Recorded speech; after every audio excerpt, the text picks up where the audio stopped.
Doctor चतुर सिंह, सहायक आचार्य, MSG college Bharatpur, Hindi विभाग। अब मैं बबूल कविता जो मुक्तिबोध जी द्वारा रची गई है उसके छंदों की व्याख्या प्रस्तुत करता हूँ। केवल क्षण भर वही बहिष्कृत अंतर चाह रहा है, दुलारना सारी जगती को, सब धरती को। क्षण भर, केवल क्षण भर, दुलराने का सजल नयन चुंबन का वह अधिकार मांगता है। निज नग्न डालियां हिला हिलाकर, देह कंटकित होकर मांग रही वरदान दिशा से कोमल आलिंगन का। इसमें बबूल कविता की इन पंक्तियों में कवि बबूल वृक्ष की अभिलाषा का वर्णन करते हैं कि बबूल का वृक्ष जो एक शोषित व्यक्ति के रूप में है, शोषित मानव के रूप में है, उसकी आखिर चाह क्या है, वो क्या चाहता है। मुक्तिबोध कहते हैं कि लोगों के द्वारा बबूल उपेक्षित रहता है, इस कारण वह बबूल क्षण भर के लिए सारे संसार को दुलारना, प्यार करना चाहता है। वह समस्त धरती से, सभी प्राणियों से केवल क्षण भर के लिए दुलराने का, अपने अश्रुपूर्ण नेत्रों से चुंबन आलिंगन का अधिकार मांगता है। बबूल अपनी नग्न डालियां हिलाकर अपने शरीर को कांटों से व्याप्त कर प्रसन्नता से दूसरों का आलिंगन करने का वरदान मांग रहा है। इस प्रकार वह सभी से मिलना चाहता है, सभी का आलिंगन प्यार चाहता है। इसमें कवि ने प्रतीक रूप में उपेक्षित व्यक्ति की मनोदशा की अभिव्यंजना की है। मानवीकरण, समासोक्ति, पुनरुक्ति, प्रकाश, अलंकारों का इसमें प्रयोग किया गया है।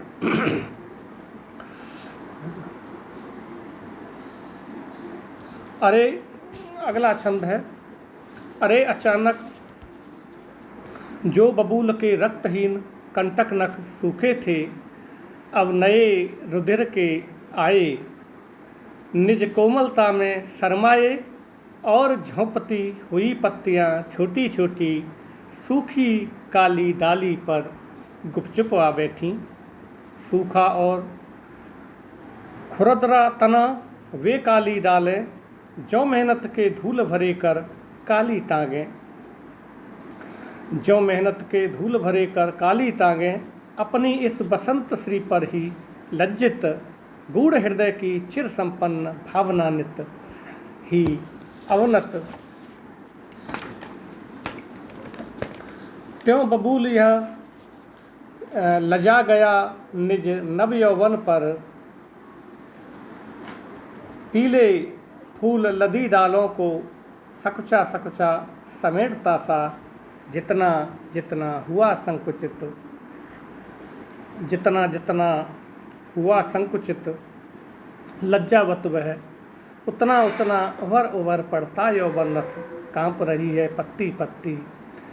एक अकूल कंप में डूबी शाखाएं सपने में हंसती, पुलक पुलक उठते हैं पीले फूलों के दल, रस की एक भंवर से घिरकर आत्म विसर्जन आकुल प्रतिपल। बबूल कविता से उद्धृत इन पंक्तियों में बसंत ऋतु के आगमन पर बबूल की सुंदरता का चित्रण किया गया है।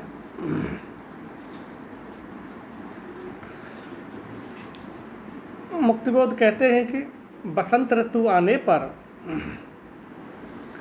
बबूल के रक्तहीन नाखूनों के समान सूखे हुए कांटों पर नए रुधिर रूपी सरसता का संचार होने लगा है। बसंत के कारण कटीली डालियों पर नवीनता का संचार होने से कोमलता आ गई है। इस तरह बबूल की सूखी काली डालें जो कि सदा धूल से भरी रहती हैं और जिसके तने काले एवं खुरदरे रहते हैं, वे वसंत के कारण हरी भरी हो गई हैं।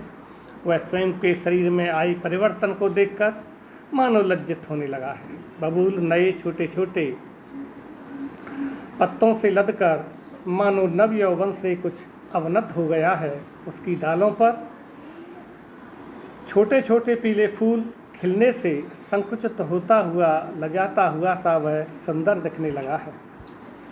उस पर बसंत के कारण यौवन का रस पीले फूलों के रूप में बार बार उभरने लगा है। तब हवा के झोंके से उसकी पत्तियां हिलने लगीं, उसकी शाखाएं मानो पीले फूलों से रोमांचित होने से सपने में हंसने लगीं। उस रसमय रूप में वह अपने पीले फूलों का विसर्जन करने के लिए मानो प्रक्षण व्याकुल सा रहने लगा है। इसमें बबूल वृक्ष पर बसंत ऋतु के प्रभाव का चित्रण किया गया है। उत्प्रेक्षा एवं मानवीकरण अलंकार का प्रयोग हुआ है। प्रतीकात्मक शैली का प्रयोग हुआ है।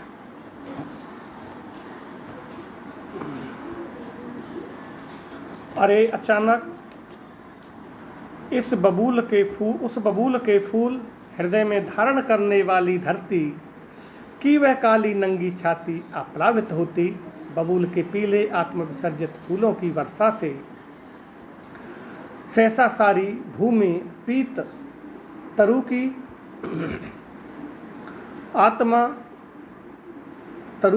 आत्मा हाय की पुनीत, मन भी पुनीत, बन भी पुनीत।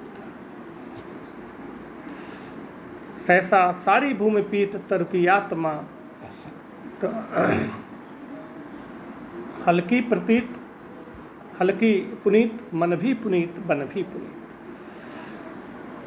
यह पंक्तियाँ मुक्तिबोध रचित बबूल से अवतरित हैं। इसमें बबूल के छोटे छोटे फूलों के झड़ जाने का बड़ा ही सुंदर वर्णन किया गया है। मुक्तिबोध कहते हैं कि अचानक ही हवा के चलने से वे पीले फूल बबूल के नीचे की काली अनुपजाऊ भूमि पर पड़ जाते हैं, तो उन फूलों की वर्षा से वह समस्त धरती व्याप्त हो जाती है। उन पीले फूलों को स्वयं द्वारा छोड़ने पर नीचे का भूभाग पीला पड़ जाता है। उन पीले फूलों की वर्षा से बबूल पेड़ की डालों का भार कम हो जाता है। इस हल्केपन से एक ओर उसकी आत्मा और मन पवित्र हो जाते हैं, तो दूसरी ओर वन भी पवित्र हो जाता है। कवि ने बबूल के पीले फूलों के झड़ जाने से धरती की पीताभ शोभा का अतीब सुंदर वर्णन किया है। उत्प्रेक्षा तथा मानवीकरण अलंकार का प्रयोग हुआ है। अगला छंद है, उस बबूल को देख तुरंत ही युवान रूप संतप्त प्रपीड़ित जनता की महानता के वे ऊंचे ऊंचे चित्र उभर कर छा जाते मेरी आँखों में, जिनके सम्मुख देश काल व्यापी छाया सिद्धार्थ बुद्ध की भी फीकी पड़ जाती है सचमुच। एक अजस्र प्रयाण युगों की छाती पर नंगे विवाइयों भरे रुधिर आप्लुत चरणों का जन का उनके प्राणों का मुझे जकड़ लेता है। काला स्याह नाग जो चंदन की डाली को। प्रपीड़ित यहाँ पर बहुत ही पीड़ायुक्त होने के संदर्भ में प्रयोग किया गया है। अजस निरंतर के लिए आया है।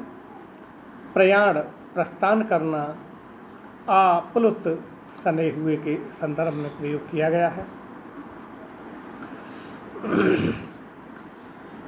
इसमें कवि ने बबूल के त्याग में जीवन का प्रतीकात्मक रूप में वर्णन किया है। एक शोषित मनुष्य के संदर्भ में प्रतीक लेकर अपनी बातें कवि कहते हैं। मुक्तिबोध कहते हैं, उस बबूल को देखकर मेरे मन में, मेरी आँखों के सामने अनेक युगों से शोषण उत्पीड़न से संत्रस्त जनता के त्यागमय जीवन के चित्र उभर जाते हैं। महानता से परिपूर्ण उन चित्रों के सम्मुख गौतम बुद्ध की त्यागपूर्ण देशकाल व्यापी छाया भी मुझे सचमुच फीकी लगती है।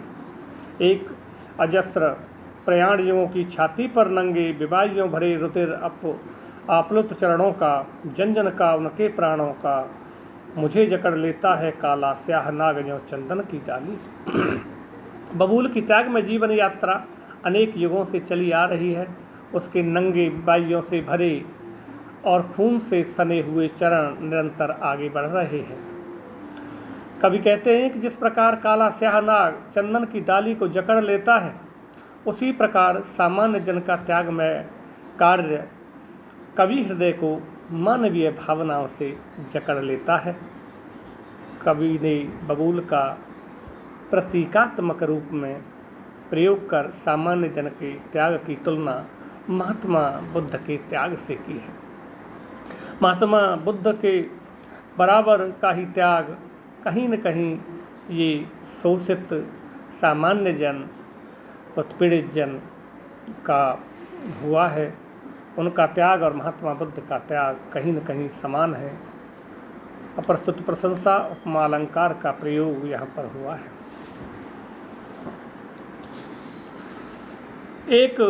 एक चित्र आता आँखों के सम्मुख कोमल तैर तैर कर।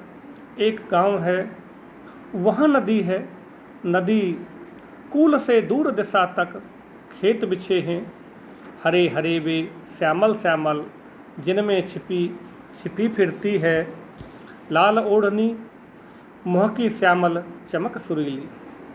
साथ साथ मेहनत के पुतले, शोषण हत गम खाने वाले, दुख के स्वामी, अविश्रांत वे काले काले हाथ व्यस्त हैं, रिक्त पेट की आँखों में दुख के प्रवाह ले, जिनकी बेबस कर्मशीलता ने युग युग के गौर कपोलों में लाली की मदिरा भर दी, लाली की मदिरा भर दी। कवि ने इसमें निम्न वर्गीय शोषित पीड़ित जन के प्रति मानवीय संवेदना यहाँ व्यक्त की है। शब्दार्थ सामान्य ही है। मुक्तिबोध कहते हैं कि मेरी आँखों के सामने एक चित्र आता आँखों के सम्मुख कोमल तैर तैर कर। मुक्तिबोध कहते हैं कि मेरी आँखों के सामने बार बार एक ऐसा कोमल अर्थात मानवीय संवेदना से परिपूर्ण चित्र उभरता है। एक गांव है, वहाँ नदी है, नदी कूल से दूर दिशा तक खेत बिछे हैं।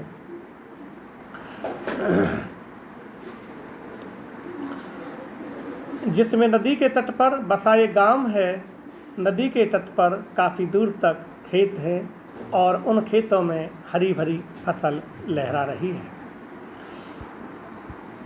हरी भरी फसल लहरा रही है। उन खेतों में श्रमशील स्त्रियां लाल लाल ओढ़नियां धारण कर काम करती हैं। वे लज्जाशील होने से ओढ़नी से अपना मुँह छिपाए रखती हैं। उनके काले चेहरे परंतु वाणी बहुत ही सुरीली है, मुँह की श्यामल चमक सुरीली है। भले ही वह सांवली है लेकिन उनकी वाणी बहुत ही सुरीली है। साथ साथ मेहनत के पुतले, शोषण हत गम खाने वाले, दुख के स्वामी, अविश्रांत वे काले काले हाथ व्यस्त हैं, रिक्त पेट की आँखों में दुख के प्रवाह ले, जिनकी बेबस कर्मशीलता ने युग युग के गौर कपोलों में लाली की मदिरा भर दी। वे निरंतर श्रम करती रहती हैं। वे शोषण से पीड़ित तथा दुख को अपने जीवन का स्वामी मानती हैं। वे श्रमनिष्ठ ग्रामीण महिलाएं निरंतर अपने काले काले हाथों से काम में लगी रहती हैं। उनके साथ पुरुष भी लगे रहते हैं। वे अपने खाली पेट की पूर्ति के लिए अपनी आँखों में विषाद की छाया लिए रहते हैं। जीवन भर कर्मनिष्ठ रहने पर भी उनका शोषण बंद नहीं हुआ है, फिर भी वे श्रमनिष्ठ बनकर कार्य में लगे रहते हैं, जिससे उनके गोरे कपोलों पर श्रम की मस्ती भरी लाली खिली रहती है। इसमें कवि ने श्रमिकों एवं कृषकों की ललनाओं के कष्टमय जीवन का सजीव चित्रण किया है। दीपसा काव्यलिंग एवं समासोक्ति अलंकार का सशक्त प्रयोग हुआ है।